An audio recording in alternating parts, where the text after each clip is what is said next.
சக்கரங்களை பத்தி, நம்மளோட சக்கராஸ் பத்தி உங்களுக்கு நான் கொஞ்சம் எக்ஸ்பிளைன் பண்ணலாம். சில சக்கரங்கள் எவ்வளவு முக்கியமானது, அது எப்படி சக்கராஸ் வந்து எதுவாருது ஆக்டிவேட் ஆகிட்டு இருக்கு நம்ம உடம்புல அப்படிங்கறத பத்தி நான் ஒரு கொஞ்ச நேரம் உங்களுக்கு அதை பத்தி நான் எக்ஸ்பிளைன் பண்றேன். இந்த நம்மளோட சக்கரங்கள் அப்படின்னும் போது நம்மளோட பழங்கால ஞான திருஷ்டியில தான் இந்த இந்திய யோகிகள் தான் இந்த சக்கரங்களை கண்டுபிடிச்சதா சொல்றாங்க. சோ சக்கரங்கள் வந்து நம்ம இந்தியாவில தான் முதல்ல கண்டுபிடிச்சிருக்காங்க. இது வந்து நம்மளோட சூக்ஷ்ம உடல்ல சுத்தி கொண்டிருக்கும் சக்கரங்கள். நம்ம எல்லாமே நம்ம சக்கரங்கள் எல்லாமே நம்ம சூக்ஷ்ம உடல்ல தான் சுத்தி கொண்டிருக்கு. இது வந்து நாடிகள், நம்மள உடல்ல இருக்கிற நாடிகள், அதாவது நம்ம சக்தி பாதைன்னு கூட சொல்லுவோம்.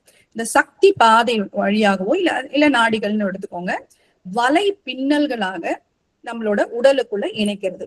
அந்த சக்கரங்கள் வந்து நம்மளோட சூக்ஷ்ம உடல்ல இருந்து நாடிகள் வழியாக வலை பின்னல், நம்ம நாடிகள்லாம் பாத்தீங்கன்னா நமக்கு கையில நரம்பெல்லாம் பாருங்க, நரம்புக்கு அப்புறம் சின்ன சின்ன நம்மளோட நாடி எல்லாம் பாருங்க அப்படியே பின்னி தான் இருக்கும்.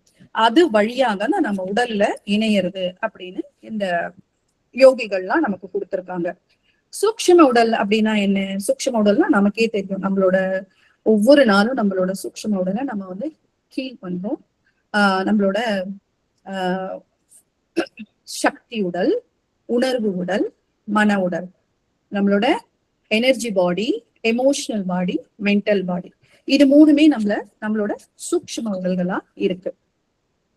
இந்த நம்ம மூச்சு எடுக்கிறோம் இல்லையா, இந்த பிராண சக்தி, இந்த பிராண சக்தி வந்து நம்மளோட சக்தி பாதை வழியாக, அதாவது நம்மளோட நாடிகள் வழியாக தான் உடலுக்கு அனுப்பும் சக்தி மையங்களாக இந்த பிராண சக்தியை வந்து இந்த சக்கரங்கள் வழியாக தான் நம்மளோட சக்தி உடலுக்கு, நம்மளோட பரு உடலுக்கா இருக்கலாம், இது வழியாதான் நம்ம உள்ள வருது அப்படின்னு சொல்றாங்க. பிராண சக்தியை சக்தி பாதை வழியாக, அதாவது நாடி வழியாக தான் உடலுக்கு அனுப்பும் சக்தி மையங்களாக இந்த சக்கரங்கள் செயல்படுகிறது. புரியுறதா? ஓகே, இது ரொம்ப நம்மளோட பிராண சக்தி வந்து இந்த சக்கரங்கள் வழியாக தான் நம்ம உடலுக்குள்ள வருது, அதுதான் மீனிங். சரியா? ஓகே, இப்ப நம்ம நிக்கிறோம்னு வச்சுக்கோங்க. நம்ம நிக்கும் பொழுது நம்மளோட சக்கரங்களை பாத்தீங்கன்னா முன்னாடி ஒரு ரவுண்ட் இருக்கும், பின்னாடி ஒரு ரவுண்ட் இருக்கும். அதாவது நம்ம வீல் மாதிரி இருக்கும். அது எப்படி சுத்தும் அப்படின்னா கிளாக் வைஸ்ல தான் நம்மளோட, இப்ப நான் இப்படி பண்றது என்னோட வலதுகை பக்கம் நான் சுத்துறேன், உங்களுக்கு இப்படி சுத்தும். சோ கிளாக் வைஸ் தான் நம்மளோட சக்கரங்கள் சுத்திட்டு இருக்கும். இப்ப இந்த வட்ட வடிவமாக சுத்துறது அப்படின்னு கூட சொல்லலாம். ஓகே, இப்ப இந்த சக்கரங்கள் என்னென்ன எப்படி எல்லாம் இருக்கு அப்படின்னு பாத்தீங்கன்னா, பெரிய சக்கரங்கள், அப்புறம் வந்து சிறிய சக்கரங்கள், மிக சிறிய சக்கரங்கள், அதுக்கு அந்த மிக சிறிய சக்கரங்களுக்கு ஒரு துணை சக்கரங்கள் இருக்கு, அப்புறம் உறுப்பிற்கான சக்கரங்கள் இருக்கு, நாடிகளுக்கான சக்கரங்கள் இருக்கு. நாம அதாவது இதோட வகையை தான் பாக்குறோம். பட் இதை நான் உங்களுக்கு எக்ஸ்பிளைன் பண்ண போறது இல்லை. ஏன்னா நமக்கு தெரியும் நம்ம உடல்ல இருக்கிற பெரிய சக்கரங்கள் என்னென்ன. நம்மளோட 7 சக்கரங்களும் பெரிய சக்கரங்கள். நம்மளோட செக்ஸ் சக்கரா, நம்மளோட நேவல் சக்கரா, சோலார் பிளெக்சஸ், ஹார்ட் சக்கரா, த்ரோட் சக்கரா, ஆஜனா சக்கரா, கிரவுன் சக்கரா, இது 7மே நம்மளோட பெரிய முக்கியமான சக்கரங்களாக இருக்கு. இப்ப இந்த சக்கரங்களை வந்து எப்படி செயல்படுறது அப்படிங்கறத சார் வந்து நமக்கு நிறைய கிளாஸஸ்ல நமக்கு எடுத்து காமிச்சிருக்கு. என்ன பண்ணிருக்காரு ஞாபகம் இருக்கா அவங்களுக்கு? நம்மளோட ஹெட்போன் எடுத்துப்பார், அவர் ஒயிட்ல எடுப்பார், பட் என்கிட்ட ஒயிட் இல்லை, நான் பிளாக்ல எடுக்கிறேன். நம்மளோட ஹெட்போன் எடுத்து வச்சுட்டு எல்லாம் அப்படி வச்சுட்டு நம்மளோட கை, நம்மளோட தெரியறதா நம்ம உள்ளங்கை சக்கராவை நம்மளுக்கு வந்து சார் பாப்பார். அப்ப பாத்தீங்கன்னா எப்படி சுத்தும், இப்ப சுத்துறது தெரியறதா?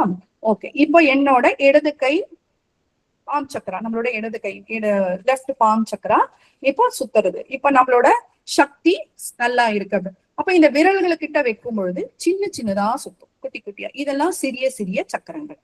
நம்மளோட ஒவ்வொரு விரலுக்கும் இருக்கிறது வந்து குட்டி குட்டி சக்கரங்கள். இப்ப சுத்துறதுக்கு வந்து சின்ன சின்ன, அதே இங்க வைக்கும் பொழுது நல்ல பெரிய ரவுண்டு போடும்.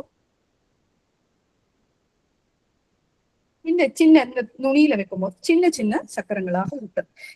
இது வந்து இதே மாதிரி சார் என்ன பண்ணுவாரு, நம்ம தலைக்கு மேல வச்சு சுத்துவார். தலைக்கு மேல வச்சு சுத்தும் பொழுது நம்மளோட காடோட கனெக்ஷன் எப்படி இருக்கு, காட் கனெக்ஷன் நமக்கும் நம்ம கனெக்ஷன் காடு கிட்ட எப்படி இருக்கு அப்படிங்கிறதையும் சார் வந்து வச்சு நம்ம இங்க சுத்துறது நம்ம பார்த்திருக்கோம். அப்போ நம்மளோட டிவைன் கார்டு எப்படி இருக்கு, நாம எப்படி கடவுளோட இணைஞ்சிருக்கோமா, நம்மளோட சக்தியும் கடவுளோட நம்மளோட சக்கராங்க எப்படி இருக்கு அப்படிங்கறதுதான் நமக்கு தலையில பாப்பாரு. அந்த மாதிரி நம்ம பார்த்திருக்கோம் அந்த விஷயங்கள். அதுதான் உங்களுக்கு நான் ஞாபகப்படுத்துறேன். அதே மாதிரி நம்ம சக்கரங்கள்லாம் வந்து சாதாரணமா நம்ம நிறைய ஹீலிங் கிளாஸஸ் போயிருப்பீங்க. ஒரு யோகா கிளாஸா இருக்கலாம், இல்ல ஒரு அக்குபஞ்சரா இருக்கலாம், இந்த மாதிரி நிறைய போயிருக்கோம். நம்மளோட ரேக்கியா இருக்கலாம், பிராணிக் ஹீலிங்கா இருக்கலாம். எல்லாத்துலயுமே உங்களுக்கு இந்த சக்கரங்களை பத்தி நமக்கு எங்க இருக்கு சக்கரங்கள், எப்படி எப்படி எந்த இடத்துல இருக்கு அப்படின்னா நமக்கு சொல்லியிருப்பாங்க. சாதாரணமா சக்கரங்கள் வந்து முதுகு தண்டு இடத்துல இருக்கு அப்படின்றதுதான் நம்ம இந்திய யோகிகள் வந்து நமக்கு சொன்னது வந்து முதுகு தண்டு இடத்துல. ஆனா நமக்கு பிவிஹெச்ல சார் என்ன சொல்றாருன்னா, நம்மளோட சக்கரங்கள் பிவிஹெச்ல சொல்ற விஷயம் என்னன்னா, நம்மளோட சக்கரங்கள் நம்மளோட ஆறால தான் இருக்கு அப்படிங்கிறார். நம்மளோட ஆறால சக்கரங்கள் ஆறாவில் தான் இருக்கு அப்படின்னு சொல்றாரு. ஆறால எப்படி இருக்கு அப்படின்னா 3 அடுக்காக இருக்கு அப்படிங்கிறார். 3 லேயர்ஸா இருக்கு, அப்படி 3 அடுக்காக உள்ளது அப்படின்னு சொல்றாரு. எப்படின்னா பெரிய சக்கரம் எங்க இருக்கு அப்படின்னு பாத்தீங்க, இப்ப நம்மளோட பரு உடல் இல்லையா, பரு உடலுக்கு அப்புறம் என்ன இருக்கு, சக்தி உடல், உணர்வு உடல், மன உடல். நம்மளோட மன உடல்ல தான் பெரிய சக்கரமா இருக்கு. அடுத்தது நம்மளோட மத்திய சக்கரம் வந்து உணர்வு உடல்ல மத்திய சக்கரமா இருக்கு. சிறிய சக்கரம் வந்து நம்மளோட சக்தி உடல்ல சின்னதா வருது. முதல்ல பெரிய சக்கரம், அப்புறம் மத்திய சக்கரம், அப்புறம் சிறிய சக்கரம். இப்படிதான் மூணு லேயரா அது இருக்கு. சக்கரங்கள் வந்து அந்த சக்கரங்களின் சக்தி வந்து கடைசியாக முதுகு தண்டுவடத்தில் ஒரு புள்ளியில் இணைகிறது. அதை நான் உங்களுக்கு எப்படின்னு சொல்றேன் பாருங்க. அது அந்த பெரிய சக்கரம் மீடியமா இருக்கு. அப்ப எப்படி இருக்கும் அதோட ஷேப்பு, ஒரு புனல் வடியில இருக்கு. அப்ப அதோட ஷார்ப்பா அந்த கடைசி பகுதி தான் நம்ம முதுகு தண்டுவடத்தில் ஒரு புள்ளியில் இணைகிறது, நம்மளோட முதுகு தண்டுவடத்துல. ஆனா நம்ம யோகிகள் சொன்னது சக்கரங்கள் நம்மளோட முதுகு தண்டுவடத்துல இருக்கு அப்படின்னு சொன்னாரு. சார் என்ன சொல்றாரு, நம்மளோட ஆறால இருக்கு, இந்த 3 அடுக்காக இருக்கு. பெரிய சக்கரம், மத்திய சக்கரம், சிறிய சக்கரமா இருக்கு. இந்த சிறிய சக்கரம் கடைசியா முதுகு தண்டுவடத்தில் ஒரு புள்ளியில் இணைகிறது. இப்ப நான் நிக்கிறேன், இப்ப நம்ம நிக்கிறேன். நீங்க இப்ப அங்கேருந்து பாத்தீங்கன்னா என்னோட ஹார்ட் சக்கரா ரவுண்டா தெரியும் உங்களுக்கு, அவ்வளவுதான் தெரியும். அதே மாதிரி பேக்ல ஒரு ரவுண்டு தான். ஆனா இப்படி சைட்ல பார்க்கும்போது எப்படி இருக்கும் அப்படின்னு பாத்தீங்கன்னா, ஒரு சாம்பிளுக்கு நான் பண்ணிருக்கேன். இப்ப பாருங்க, இப்படி இருக்கும். இது நடுவுல, இப்ப நான் ஒரு பர்சன் நடுவுல நிக்கிறேன், ஓகேயா? இப்ப பாருங்க, இதுதான் பெரிய சக்கரம், இது மத்திய சக்கரம், இது சிறிய சக்கரம். அப்போ அதே மாதிரிதான் பேக்லயும் இருக்கும், தெரியுதா? இப்ப இது நடுவுல நம்ம நிக்கிறோம்னு வச்சுக்கோங்க. எப்படின்னா, இப்ப நான் இப்படி நிக்கல, சைட்ல பாக்குறீங்க. சைட்ல நிக்கிறேன் அப்படின்னா என்னோட ஹார்ட் சக்கரால நான் வச்சிருக்கேன். ஹார்ட் சக்கரால பேக் சக்கரா, ஃப்ரண்ட் சக்கரா. இப்ப இது பெரிய இது இந்த மன உடல்ல வந்து பெரிய சக்கரம், உணர்வு உடல்ல மத்திய சக்கரம், நம்மளோட சக்தி உடல்ல சிறிய சக்கரம். இந்த மாதிரி சைட்ல பாத்தீங்கன்னா ஃபொனல் மாதிரி இருக்கும், நேர பாத்தீங்கன்னா ரவுண்டா இருக்கும் அந்த சக்கரம் அப்படின்னு நமக்கு நம்மளோட பிவிஹெச்ல இந்த மாதிரி தான் நாம சொல்றோம். இப்ப எடுத்துக்காட்டா நம்ம வந்து நேவல் சக்கரா பாத்தீங்கன்னா, இப்ப சொன்னதுதான் இந்த நேவல் சக்கரா. இப்ப நான் நேவல் சக்கரா உங்களுக்கு உட்கார்ந்து காட்ட முடியாது, நான் இந்த ஹார்ட் சக்கரான்னு காமிச்சிட்டேன். ஓகே, சக்கரங்களோட வடிவம் அப்படின்னு பாத்தீங்கன்னா, இப்ப நம்ம சொன்னாதான் சைட்ல பாத்தீங்கன்னா ஃபொனல் மாதிரி இருக்கும். நேர பாத்தீங்கன்னா, இப்ப நேர பார்க்கும்போது வெறும் ரவுண்டா தான் தெரியும். இது நான் சும்மா ஒரு இதுக்காக போட்டேன், ரவுண்டா இருக்கான்னு எனக்கு தெரியல, ஃபொனல் மாதிரி போட்டேன். சோ இது ரவுண்டா, முன்னாடி பாத்தீங்கன்னா ரவுண்டா இருக்கும், பின்னாடி பார்த்தாலும் ரவுண்டா இருக்கும். ஓகே, அது ஃபொனல் மாதிரி வந்து சேர்றது அப்படிங்கிறது இந்த நம்மளோட பாயிண்ட். சக்கரங்களோட அளவு அப்படின்னு பாத்தீங்கன்னா, இப்ப இந்த பெரிய சக்கரமா இருக்கட்டும், இல்ல இந்த சிறிய சக்கரமா இருக்கட்டும், இல்ல மிக சிறிய சக்கரமா இருக்கட்டும், எதுவா இருந்தாலும் அதோட அளவு அப்படின்னு பாத்தீங்கன்னா, சக்கரத்தோட விட்டம் இந்த ரவுண்டு பாத்தீங்கன்னா 2 முதல் 8 அங்குலம் வரலுமே இருக்குமா. அதுதான் அதோட இது, 2 முதல் 8 அங்குலம் வரலும் இருக்கும். ஆனா ஒரே அளவுல இப்போ இது வந்து என்னோட ஹார்ட் சக்கரால நான் இப்படி வச்சிருக்கேன். இப்ப என்னோட நேவில் சக்கராலையோ இல்ல சோலார் பிளெக்ஸஸ்லயோ அதே அளவுதான் இருக்கணும்ன்ற அவசியமே கிடையாது, அது மாறுபடும் அப்படின்னு சொல்றாங்க. இங்க வந்து 5 அங்குலம் இருக்குன்னா, எனக்கு ஹார்ட் சக்கரால 5 தான் இருக்கு அப்படின்னா, என்னோட சோலார் பிளெக்ஸ்ல 8 அங்குலமா கூட இருக்கலாம். ஆனா சக்கரத்துக்கு சக்கரம் அளவு மாறுபடும், ஒரே அளவுல இருக்க வேண்டிய அவசியம் இல்லை அப்படின்னு சொல்றேன். எப்படி இதுக்கு ஒரு எக்ஸாம்பிள் சொல்றேன் பாருங்க. நல்ல புனிதமான ஒரு மனிதர், நல்ல ஒரு ஆன்மீகத்துல இருக்காரு, நல்ல ஒரு புனிதமான ஒரு மனிதரோட சக்கரம் பாத்தீங்கன்னா அவரோட சகஸ்ரா சக்கரத்தை விட செக்ஸ் சக்கரா ரொம்ப சின்னதா இருக்கும் அப்படின்னு சொல்றாரு. இது புரிஞ்சிருக்கும் உங்களுக்கு. சகஸ்ர சக்கரத்தை விட அவரோட செக்ஸ் சக்கரா சின்னதா இருக்கும். ஏன்னா அவர் ஒரு ஆன்மீக வழியில போயிட்டார். உலக அளவுல அவர் இல்ல, உலக அளவுல அவர் வாழல. அதனால இவர் ஆன்மீகத்துல போனதுனால அவரோட சகஸ்ர சக்கரம் பெருசா இருக்கும், செக்ஸ் சக்கரம் சின்னதா இருக்கும் அப்படிங்கிறதுதான் இதோட விளக்கம். சரி, நெக்ஸ்ட் நாம பார்க்க போறது நம்மளோட ஆஜினா சக்கரா அண்ட் கிரவுன் சக்கரா. இது ரெண்டையும் நம்ம பார்க்கலாம். உச்சந்தலை சக்கரா, நம்மளோட உச்சந்தலை சக்கராவை அது வந்து உயர்ந்த ஆன்மீக சக்கரம். நம்மளோட இந்த 2 சக்கரமுமே நல்ல ஒரு ஆன்மீக சக்கரமா இருக்கு. சோ இறைவனோட தொடர்பு கொண்டது. நம்ம டிவைன் கார்டு அப்படின்னு சொல்றோம். டிவைன் கார்டு அப்படின்னா இறைவனோட தொடர்புடைய சக்கரம் அப்படின்னு. நம்மளோட கிரவுன் சக்கரா வழியாதான் நமது ஆன்மா தெய்வீக ஒளியும் இறை சக்தி தொடர்பும் இந்த வழியாதான் இணையிறது. நம்மளோட காட் கனெக்ஷன் எங்க வருது அப்படின்னா நம்மளோட கிரவுன் சக்கரா வழியாவும் நம்மளோட ஆஜினா சக்கரா வழியாவும் தான் இது 2 டிவைனோட நம்ம கனெக்ஷனா இருக்கு. இந்த ஆஜினா சக்கரா வந்து நம்மளோட ஆன்மாவின் ஜன்னல்னு கூட சொல்றாரு சார். இது வந்து நம்மளோட ஆன்மாவோட ஜன்னல் அப்படிங்கிறாரு.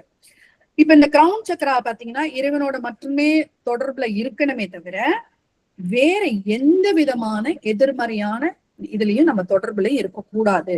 எப்பயுமே அது நம்மளோட இறைவன் தொடர்பை மட்டுமே அதை நம்ம வச்சுட்டு இருக்கணும். அதாவது வேறு தொடர்பு சக்கரத்துக்கு வரவே விடக்கூடாது அப்படிங்கிறாரு. ரொம்ப எச்சரிக்கையா இருக்கணும் அப்படிங்கிறாரு. அதற்கு வந்து தூய்மையான ஆன்மீகம் மேற்கொள்ளணும். இப்ப நம்ம தூய்மையான ஆன்மீகம்னு நம்ம எடுத்த கிளாஸ்லயே அவங்களுக்கு ஆன்மீக தூய்மை அப்படின்னு. அப்ப எப்பயுமே நாம வந்து ஆன்மீக தூய்மையோட இருக்கும் பொழுது நம்ம டிவைன் கனெக்ஷனோடயே இருக்கலாம் அப்படின்றதுதான் இதோட அர்த்தம். இப்ப நம்ம வந்து ஒரு கோவிலுக்கு போறோம்னு வச்சுக்கோங்களேன். அங்க வழக்கமா பூசாரி என்ன பண்ணுவாரு, ஆண்களுக்கு நெத்தியில வீபதி எடுத்து இட்டு விடுவார். இல்ல பெண்கள் கூட நம்ம காட்டுவோம், இட்டு விடுவாங்க. குழந்தைங்களுக்கு இட்டு விடுவாரு. இல்லைன்னா நம்ம ஏதாவது ஒரு மொடாலிட்டி போறோம், நம்ம ஒரு தீட்சை வாங்கறதுக்கு போறோம் அப்படின்னா அங்கேயும் இந்த இடத்துல கையை வச்சு இல்ல இந்த இடத்துல கையை வச்சுதான் நமக்கு தீட்சை கொடுப்பாங்க. இந்த மாதிரி விஷயங்கள்லாம் பண்ணினோம் அப்படின்னா, இல்ல வேறு ஏதாவது சக்தி தொடர்புகள் இந்த சக்கராக்கு வந்தாலோ, இல்ல இந்த மாதிரி தீட்சை வாங்குறது, இல்ல இந்த மாதிரி வீபதி வச்சுக்கிறது, இந்த மாதிரி விஷயங்களுக்கு போனாலோ வேற கனெக்ஷன் நம்மளோட தொடர்பு கொண்டு நம்மளோட டிவைன் கனெக்ஷன் வந்து துண்டிக்கப்படும். அப்ப டிவைனோட கனெக்ஷன் நமக்கு இருக்காது. அப்ப நீங்க என்னதான் திரும்பி நீங்க எதை படிச்சாலுமே இந்த டிவைன் கனெக்ஷன் இல்லை அப்படின்னா நம்ம திரும்பி அந்த நம்ம என்ன ஒரு விரும்பி என்னத்துக்காக இதெல்லாம் பண்றோமோ அது எல்லாமே இழந்து போயிடுவோம். அப்ப வேற ஒரு கனெக்ஷன் நம்மளோட கனெக்ட் ஆயிட்டு நமக்கு திருப்பியும் உடம்புல ப்ராப்ளம், மனசுல ப்ராப்ளம், குடும்பத்துல ப்ராப்ளம் எல்லாமே வர ஆரம்பிச்சிடும். அதனால அந்த சக்கரால மட்டும் ரொம்ப ஜாகிரதையா இருக்கணும். இது இந்த சக்கராவை நீங்க வந்து இந்த மாதிரி ஒரு விஷயத்துல வேற ஒரு ஏதாவது ஒரு சக்தி தொடர்பை உள்ள விட்டுட்டீங்கன்னா நம்ம கிட்ட இருக்கிற இந்த ஆன்மீக சக்தியும் இறை பாதுகாப்பும் இல்ல இழந்துடுவோம். அப்படி இழந்துட்டோம் அப்படின்னா திருப்பி அதை மீட்டு கொண்டு வர்றது ரொம்ப கஷ்டமா இருக்கும். அதனால இந்த 2 விஷயத்துல மட்டும் ரொம்ப ஜாகிரதையா நீங்க இருக்கணும் அப்படின்னு சொல்றாங்க. நெக்ஸ்ட் வந்து நம்ம ஸ்பிரீன் சக்கரா பார்க்கலாம். ஸ்பிரீன் சக்கரானா எல்லாருக்குமே தெரியும். நிறைய ஸ்பிரீன் டெஸ்ட் நம்ம பார்த்திருக்கோம். எப்படி பண்ணுவோம், நம்மளோட இடது கைய நம்மளோட வலது ஷோல்டர் மேல வச்சுட்டு நம்மளோட அந்த இடது கை முட்டி, நம்மளோட இந்த முட்டி இருக்கு இல்லையா, இந்த முட்டி எந்த இடத்துல வயிற்றுல படுறதோ அந்த இடம் தான் நம்மளோட ஸ்பிளீன் அப்படிங்கிறது சார் சொல்லி கொடுத்துருக்காரு. சோ அந்த இடத்துல நம்ம கையை இப்படி வச்சு நம்ம இப்படி கையை வச்சு ஸ்பிளீன் ஆர்ம் டெஸ்ட் நம்ம பண்ணி நம்ம எதை சாப்பிடலாம், எதை சாப்பிடக்கூடாது, யாரால பிரச்சனை வருது, என்ன எல்லாமே நம்ம மாண்டு கிட்ட எப்படி நம்ம இப்படி சென்ஸ் பண்ணி கேட்கிறோமோ அது அத்தனையுமே நம்ம வந்து இந்த ஸ்பிரீன் ஆர்ம் டெஸ்ட்ல பண்ணி கேட்கலாம். சாப்பிடுற விஷயங்களா இருக்கலாம், அதே மாதிரி நமக்கு வேணுங்கிறது வேண்டாங்கிறது எல்லாத்தையுமே நம்ம இந்த ஸ்பிரீன் ஆர்ம் டெஸ்ட்ல வச்சு பார்க்கலாம். இந்த வயிற்றினோட இடது புறம். இன்னொன்னு ரொம்ப முக்கியமா, இது வந்து இந்த பாயிண்ட் வந்து உங்களுக்கு ஒரு எக்ஸாம் ஒரு கொஸ்டினா கூட நான் அவுட் பண்றேன், ஞாபகம் வச்சுக்கோங்க. நம்மளோட பிராண சக்தி உடலில் நுழையும் இடமே இந்த ஸ்பிளீன் தான். இந்த ஸ்பிளீன் வழியாதான் நம்மளோட பிராண சக்தி உடல்ல நுழையிற இடம் எதுன்னு கேட்டா நிறைய கொடுத்தாலும் ஸ்பிளீன்ல தான் நமக்கு நுழையிறது. மண்ணீரல், தமிழ்ல வந்து மண்ணீரல். ஸ்பிளீன் வழியா உள்ள போய் நமது நம்மளோட 7 ஆதார சக்கரம் இருக்கு இல்லையா, அந்த சக்கரத்துக்கு உள்ள நுழைஞ்சி அந்த சக்கரத்துக்கு ஃபுல்லா போய் அந்த சக்கரம் தான் உடம்பு முழுவதும் இந்த பிராண சக்தியை நமக்கு கொடுக்கறது. அதுக்கான அந்த ஸ்பிளீன் தான் அதுக்கான முக்கியமான பிராணசக்தி நுழையும் இடம் வந்து ஸ்பிளீன், மண்ணீரல். அப்போ நம்ம ஸ்பிளீனை வந்து ஆக்டிவ் செய்யணும், எப்பயுமே ஆக்டிவேட் பண்ணணும் ஸ்பிளீனை. நம்ம சார் வந்து சொல்லியிருக்காரு ஆக்டிவேட் பண்றதை பத்தி, நமக்கு தெரியும். உடனடியாக அது பல மடங்கு பெரிதாக ஆகும். அந்த அந்த ஸ்பிளீனோட பவர் வந்து சக்தி வந்து பல மடங்கு ஆயிட்டு நம்மளோட சக்தி உடலுக்கும் பரு உடலுக்கும் ஆறாவுக்கும் அது பரவ ஆரம்பிச்சிடும். அந்த ஸ்பிளீனை நம்ம எனர்ஜி பண்ணும்போது அது ரொம்ப சிகிச்சைக்கு அது ரொம்ப முக்கியம். நம்ம எப்பயுமே நம்ம ரொம்ப ஒரு டயர்டா இருக்கும், நல்லா இருந்தேன் திடீர்னு டயர்ட் ஆயிட்டேன், ஒரு என்ன சொல்றது, சோர்ந்து போறது உடம்பு, அந்த மாதிரி நீங்க நல்லா இருக்கிற ஒரு பர்சன் டக்குன்னு நம்ம சோர்ந்து போறோம் அப்படின்னா நம்ம ஆறா பண்ணுன்றோம் இல்லையா, அதே மாதிரி நம்ம ஸ்பிளீனையும் நம்ம எனர்ஜி பண்ணலாம். நம்ம வந்து சக்தி கோலை எவ்வளவு சக்தி தேவையோ அவ்வளவு சக்தி கொடுத்து என்னோட ஸ்பிளீனை வந்து எனர்ஜைஸ் பண்ணணும்னு சொல்லி நாம சுத்துறோம். அது எப்படி சுத்தணும்னா 10 டைம்ஸ் சுத்தணும். 1 2 3 4 5 6 7 8 9 10. 1 2 3 4 5 6 7 8 9 10. இது நம்ம எனர்ஜி. ஆனா இதுல ரொம்ப முக்கியமா நீங்க கவனிக்கணும், இந்த பாயிண்ட கவனிச்சுக்கோங்க. நம்ம கிட்ட ஏதாவது எதிர்மறை சக்திகள் இருந்தா, இல்ல பிளாக் மேஜிக்கோ ஒயிட் மேஜிக்கோ சாபங்களோ இந்த மாதிரி ஏதாவது ஒரு விஷயம் இருக்கு அப்படின்னா, முற்பிறவி தொடர்பு கூட இருக்கலாம், இது இருந்ததுன்னா நாம வந்து நிச்சயமா ஆக்டிவேட் பண்ண முடியாது, பண்ணவும் கூடாது. சோ நாம நம்ம அப்படி இல்ல அப்படின்றத பண்ணலாம். அது இருக்கு இல்ல அப்படின்னு நம்ம கண்டுபிடிக்கிறத விட அதுக்குதான் நாம டெய்லி 1 to 7 படிங்க, நான் மொழி படிங்க, சாரோட பிளஸிங்ல உட்காருங்க. இது பண்ண செய்யவே நாம எப்பயுமே வந்து இந்த ஸ்கிரீனை வந்து நம்ம இந்த எதிர்மறை சக்திகள் இல்லாம நம்ம பாத்துக்க முடியும். அப்ப நம்ம இதை ஸ்கிரீன் வந்து ஹீல் பண்ண முடியும். இந்த விஷயங்கள்லாம் இருந்ததுன்னா நீங்க ஸ்கிரீனை ஹீல் பண்ணா கூட, இந்த சக்கராவை நீங்க ஆக்டிவேட் பண்ணா கூட உங்களுக்கு ஆக்டிவேட் ஆகாது. அப்போ எனர்ஜி வராது. அப்ப ஏன் எனக்கு பாடியில எனர்ஜி வரல, ஏன் எது பண்ணாலும் எனக்கு உள்ள எதுவுமே ஆக மாட்டேங்குது, மாற்றமே வர மாட்டேங்குது அப்படின்னு பாத்தீங்கன்னா, அப்ப நம்ம சென்ஸ் பண்ணி பார்க்கலாம், ஏதாவது பிளாக் மேஜிக் இருக்கா, ஏதாவது கர்ஸ் இருக்கா, ஏதாவது கனெக்ஷன் இருக்கா, ஒயிட் மேஜிக் இருக்கா அப்படிங்கறது, முற்பிறவி தொடர்பு இருக்கா அப்படிங்கறத நம்ம பார்த்து அதுக்கான விஷயங்களை பண்ணிட்டு அதுக்கப்புறம் நம்ம ஸ்கிரீனை வந்து எனர்ஜி பண்ணும் பொழுது விரைவாக நடக்க முடியாதவங்க நடக்கலாம். சோர்வா இருக்கும்னா உடனே அந்த சோர்வுல இருந்து வெளிவரலாம். சக்தி இழந்தா மாதிரி இருந்தா சக்தியை மீட்டு கொள்ளலாம். இந்த மாதிரி நீண்ட கால நோயில இருக்கிறவங்களும் வெளியில வரலாம். இந்த மாதிரி விஷயங்கள் இந்த ஸ்பிளீன் சக்கரால நடக்கும். ஓகே, இப்ப நம்ம நெக்ஸ்ட் பார்க்க போறது கீழடி சக்கரம். நான் முக்கியமான சில சக்கரங்களை தான், ரொம்ப நம்ம உடம்புக்கு தேவையான சில சக்கரங்களை தான் நான் பத்தி சொல்றேன். கீழடி சக்கரம், கீழடி சக்கரம்னா நம்மளோட பேஸ் சக்கரா. பேஸ் சக்கரா எங்க இருக்கு, நம்மளோட ஆஜினா சக்கரத்திலேருந்து நம்மளோட மூலாதாரம் அப்படியே ஒரு நேர் கோடு, 2 காலை நிக்கிறீங்க, மேலேந்து 2 காலுக்கு நடுவுல பூமியில இருக்கிறது தான் நம்மளோட கீழடி சக்கரம். நம்ம உடல்ல இல்ல, 2 காலுக்கு நடுவுல வரும், அதுதான் நம்மளோட கீழடி சக்கரம். நம்ம 2 பாதங்களுக்கு நடுவில் உள்ளது அப்படின்னு நமக்கு சொல்றாங்க. இது வந்து தரையோட, அதாவது பூமி தாயோட இணைக்கப்பட்டிருக்கு, பூமியோட இணைக்கப்பட்டிருக்கு. இப்ப நம்ம நிறைய பேர் வந்து நிறைய தியானங்கள் பண்றோம், சரியா, நிறைய விஷயங்கள் எக்ஸசைஸ் சொல்ல முடியாது. இந்த தியானங்கள் பண்ணும் பொழுது பாசிட்டிவா இருக்கலாம், இல்ல நெகட்டிவா இருக்கலாம், என்ன எனர்ஜி வேணா நம்ம உள்ளுக்குள்ள நிறைய வரலாம். அது என்ன எனர்ஜி நம்ம சொல்ல முடியாது, நமக்கே தெரியாது.